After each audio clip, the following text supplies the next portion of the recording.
Hello, this is Dr. Oscar Marin, and here I am once again bringing you information about your well-being. So why does COVID take the taste and smell away for some people? The answer has to do with how your taste and smell receptors work. The pink tissue that coats the upper airway and your mouth is called the mucosa.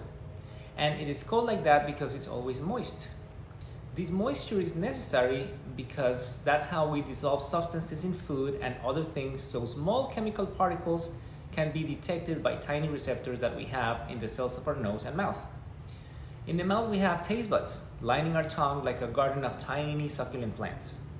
And we also have taste receptors scattered in the roof of the mouth and the upper part of the throat. These taste buds are very sophisticated sensory structures that have millions of taste receptors and transfer that information through our nerves to the brain. But they communicate more than just taste. They can tell if your food is dry or moist and other information like texture, temperature, and consistency. One theory about the loss of smell and taste is that the virus attaches to the small receptors of certain cells, preventing smell and taste chemicals from reaching them. Losing the sense of smell or taste can be a problem because smell and taste are important functions that help your body regulate your appetite, your immune function, and your digestion. So we know that it's impossible to taste or smell food if your mucosa, which is what we call the tissue inside your nose, is dry. If there's no saliva in your mouth or no mucus in your nose lining to help dissolve the smell and taste chemicals in food, these receptors can't feel any taste or smell.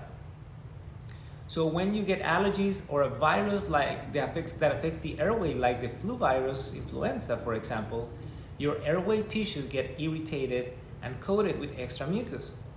This extra mucus is produced to capture harmful substances and prevent them from entering your system. But too much mucus can prevent smell and taste receptors from being reached by chemicals in food. Once the inflammation of the airway tissues decreases, so does the production of mucus, and your taste and smell gradually come back. But with COVID, it seems like the mechanism is a little different because the loss of taste and smell could last several months, even if there's no excess production of mucus. So some doctors in the Grossman School of Medicine in Columbia University have discovered that the COVID-19 virus is capable of changing the genes that influence the growth of new smell receptors. So unlike the flu, the smell receptors are not just blocked, but they are rendered useless until the inflammation of the nervous system is capable of producing new smell receptors. And this process can take several months in some individuals. So long-term loss of smell has become a potentially major indicator of the presence of COVID-19 in the body. Currently, researchers continue investigating ways of reducing the long-term impact of this viral infection.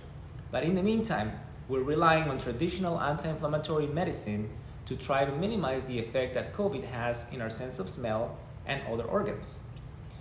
But there are new developments almost on a daily basis, and we can trust that the scientific community is doing the best to figure out an effective strategy to reduce the impact that this virus can have in our system.